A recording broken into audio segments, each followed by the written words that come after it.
well done to Rohan to take that $1,000 in the first game. I'm gonna be honest, that went better than expected. God, that was so difficult. That was stressful. I don't want to do that again. But I will say, winning $1,000 bucks. Honestly though, Dan played really well. I had a lot of fun playing against him. I practiced like crazy. There were some things in the deck I wanted to show off that weren't shown off in the video, and so I thought I'd just make a deck list to show what my thought process was throughout both the match and building the deck, without really having had access to the meta while building it. So it's pretty simple. Let's start out with the eggs. 4 Argomon. Pretty self-explanatory, honestly. Great egg. Gives you a memory when you unsuspend during your unsuspend phase. You'll be suspending your Digimon a lot, so that's excellent. Another card that would have been a great addition would have been Gummymon, I think, from EX2. When an opponent's Digimon becomes suspended during your turn, draw 1 once per turn. Really good card. I was planning on making that my 5th egg, but I chose not to because I liked the consistency of having that extra 1 memory, and it came in clutch. So I like these 4 eggs. But you are raising a lot, so it is important to keep that in mind that you might run out of eggs, especially if you have the Mimi on board. Now, for rookies, we're starting with Palmon. Palmon's self-explanatory. Searcher, can search out your boss monsters and anything you might need between that, so level 4s and 5s. Great card. And it's a great turn 2 play if they play a rookie for 3, because you can just play it and then choke them at 1, or if they put you at 2, you can still just hard play it and choke them at 1 with a search. Just a really good early game card. And you can play it for free with the other mechanics in this deck, so having a searcher you can play out for free is really busted. Then you have your Terriermons, typical floodgates, good against the mirror match and any other memory gain shenanigans that might occur. Just a good overall card. Do not mind the lack of sleeves. I'll explain that later. Then you have the key card of that match, Pomumon, another floodgate. Just really good against the mirror match and anything cross-hard, blue flare. But as you saw, also Jasmine. Love this card to death, but also kneecaps you. It's kind of like a double-edged sword because you gotta play it at the right time, and I don't know if you could see it in the video, but I was hesitating to raise that card because I didn't want to stop my own plays, but it was still worth it. I suspended my own Digimon and couldn't play anything because of this card, but that was fine because I just wanted the suspension. Then we have the good old EX3 Pomu. A great Pomumon in its own right. Basically, when you suspend it during your turn, you suspend an opponent's Digimon. Really versatile card, really good for spot removal once you have Hydramon on the field, and also good for Bloom Lord when you want to swing into something and get the piercing. Then, this is a little bit of an interesting take. 2 ST12, Structure Deck 12, Solarmon. Now, it wasn't shown in the game, but I used this as a Death X deterrent and as a Cross Heart deterrent. So this would have come very useful had the game gone longer, I feel. I had it in my hand in case I felt like a Death X was coming, because obviously this deck is really weak to Death X, and I didn't know if I was going to play against Crossheart, so I feel like this really hurts Crossheart and saves me from a potential Death X situation. Now it's red and doesn't have any synergies with the deck, and it's a really bricky card to get when you're trying to search it off of like Palmon or Green Memory Boost for that matter, but it saves you when you need it to. And that's it for level 3s. And now for level 4s. Then you have the good old vanilla level 4 red Vegemon. Play for 3, but you're almost never paying that cost. But if you have to, you can. You're playing him out for free a lot of the times. You're evoing him for 1 on top of like Palmon. Excellent card. You gotta include it at 4. Then you have 2 Weedmons to add to the red Vegemon archetype. Basically just another red Vegemon, just costs 1 more to play, but oftentimes you'll be cheating it out anyway, so it's just there to be level 4 free to play. Then Sunflowmon. So 4-off, excellent card. You get to play out your Palmons, you gotta play out your Weedmons. And the Inherited is really good because then it replaces cards in your hand once you're suspending. So generally you'll play a card and then you'll draw off of that, and it's going to be one of the main ways you increase your hand size in this deck. And for the last level 4, we're going with Parasaurmon. Now Parasaurmon has an amazing inherited effect that states that when an effect suspends one of your Digimon during your turn, you can suspend one of your opponent's Digimon.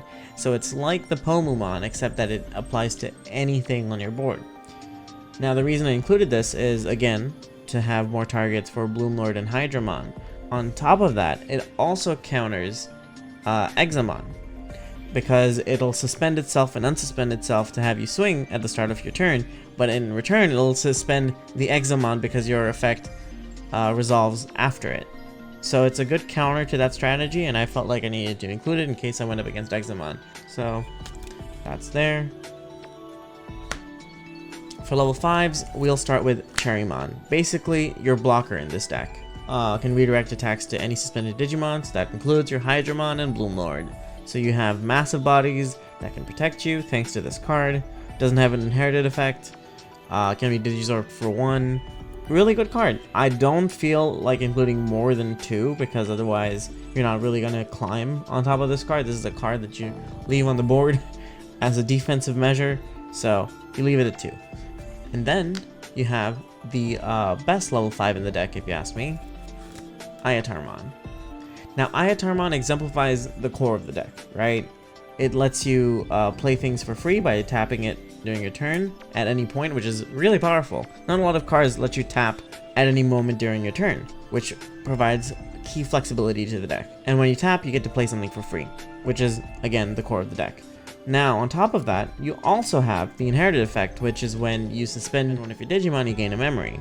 And what's great about it is that it procs on Bloomlord evolving, right? Because you resolve Bloomlord's effects first, and then when you're finished resolving Bloomlord's effects, he has access to his inherited effect of gaining a memory when something's suspended, and that is what happens. So, excellent card, we love it. Lets you evo into Bloomlord for 1 with just 2 bodies on the board. And then you have Argomon and Blossomons. So what's interesting about this is that you actually cannot search out Argomon with Palmon because it's a mutant and not a vegetation plant or fairy.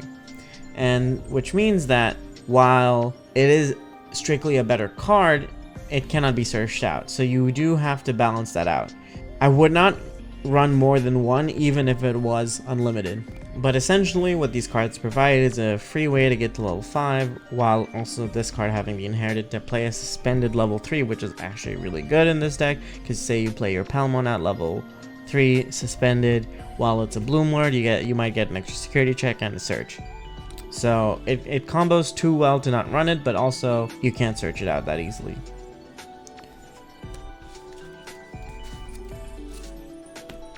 So as far as the level 6s are concerned, these will be your boss monsters. So that'll be Bloomlord and Hydramon. Now Bloomlord, pretty easy, is your sword of the deck.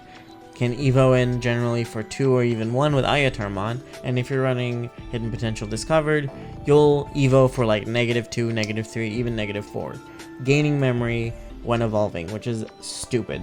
Then you'll swing in generally for 14k 2 checks, even 16k 3 checks if you get it right. Great card to have. Sword of the deck, as I said, this is your win con for your offensive win. Now you also have Hydramon, which is your shield of the deck. This is what protects you and is your spot removal for annoying cards and boss monsters. When these two are on the board together, you basically have your optimal board state where you can attack and poke and defend yourself and remove. When these two are on the board, the end of the game is near.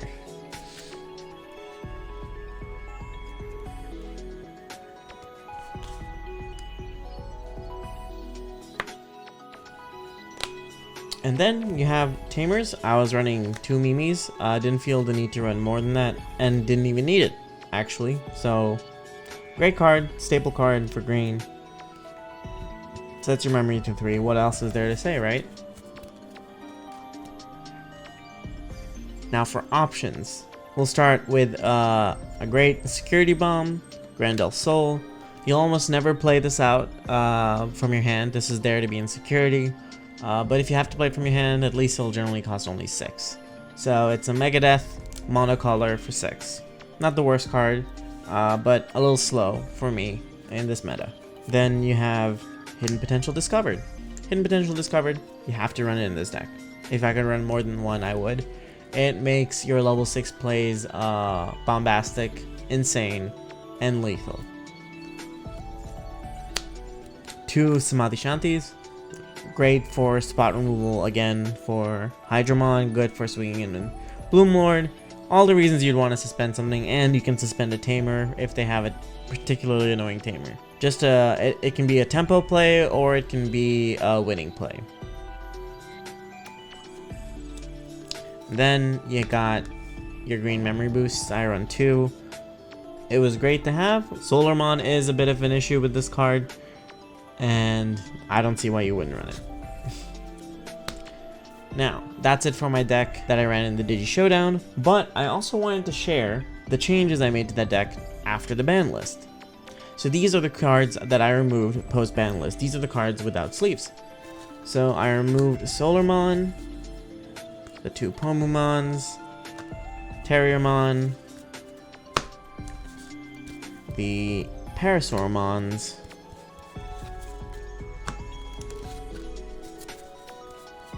no level 5s,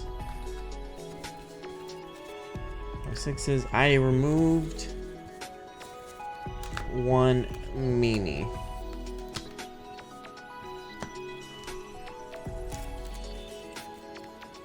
The reason I removed Solarmon was because of the nerf on Crossheart and the lower likelihood of seeing Crossheart. While yes, Blue Flare does exist, I felt like the Death X plus Crossheart counter was a really good reason to run this card at 2, but now that Crossheart is less viable, this card is less viable in this deck and is a little too bricky for my taste.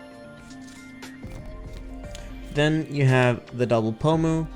I removed this to make space for other cards like Mushroomon because I found that this again was countering me too much. I do keep a copy of the card in the deck to go against, you know, Jesmon and Crossheart, but again, because Jesmon and Crossheart aren't seen as much, or even Examon for that matter, or Imperial Dramon, the decks that this card counters, there's really no point in running it at 3.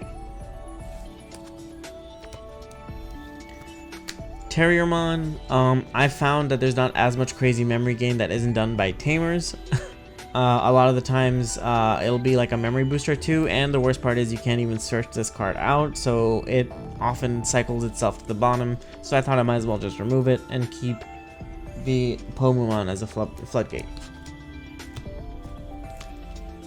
I removed the 2 Parasaurmons, again for the same reason. You can't search them out, they filter themselves to the bottom. They're a 2 cost Evo, and the effect actually doesn't happen that much because again, it requires a lot of investment to get into that level 4, and the payoff is much later, whereas a lot of the cards in this deck like to give you a payoff when evolving. This one does nothing. And finally, I removed a Mimi, and I replaced it actually with another green memory boost because searching is far more important than memory setting in this deck, because you can gain memory pretty easily, but you can't find the cards always that easily. And now to show you the cards that I replaced them with. So I added another Bloom Lord to make the level 6 line feel more consistent. I added 4 Mushroomons because I needed the consistency against the other decks that are now good, like Blue Flare.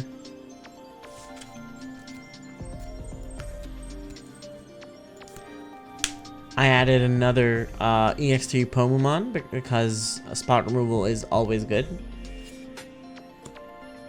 And then I added 2 Weedmons to have more consistency in my level 4s.